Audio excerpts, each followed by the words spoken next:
একসময় লাখো মানুষের ভরসার নাম ছিল বৈষম্যবিরোধী ছাত্র আন্দোলন।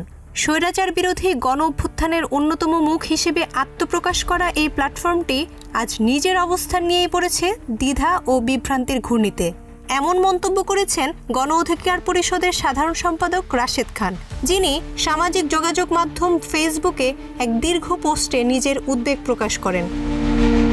রাশেদ খান উল্লেখ করেন, গত ৭ মার্চ সাংবাদিকদের এক প্রশ্নের জবাবে নাহিদ ইসলাম বলেছিলেন, বৈষম্যবিরোধী ছাত্র আন্দোলন এখন আর আগের জায়গায় নেই।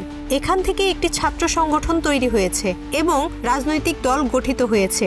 সেই অর্থে বৈষম্যবিরোধী বা সমন্বয়ক পরিচয় আর অস্তিত্বে নেই। কিন্তু বাস্তবতা বলছে ভিন্ন কথা।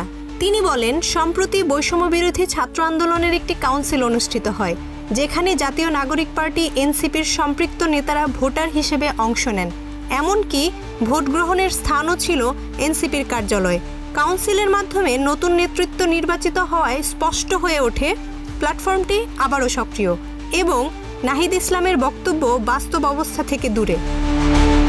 এই দ্বৈত অবস্থানই এখন জন্ম দিয়েছে নতুন বিতর্কের।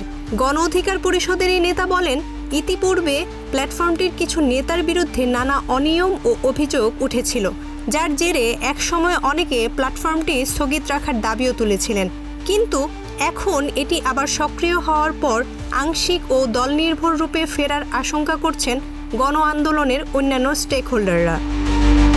অনেকে মনে করছেন, নাহিদ ইসলাম যদি ৭ মার্চের বক্তব্যে অটল থাকতেন এবং প্ল্যাটফর্মটির কার্যক্রম সত্যিই রূপান্তরিত বা সমাপ্ত হতো, তাহলে এই বিভ্রান্তি ও বিভাজন এড়ানো যেত।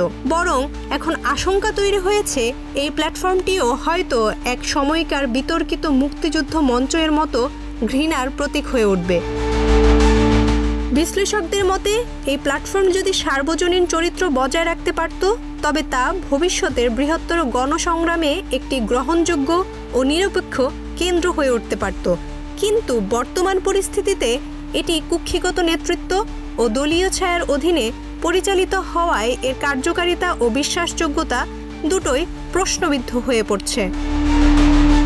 শেষ পর্যন্ত একটি গণ অভ্যুত্থান নির্ভর প্ল্যাটফর্ম যদি দলীয় প্রভাব, অস্বচ্ছ নেতৃত্ব ও অভ্যন্তরীণ বিভক্তির শিকার হয়, তবে সেটি আর সবার থাকে না। হারায় গণভিত্তি, হারায় আস্থা। জান্নাতুল মওয়ার পিতা, প্রজন্ম ২৪।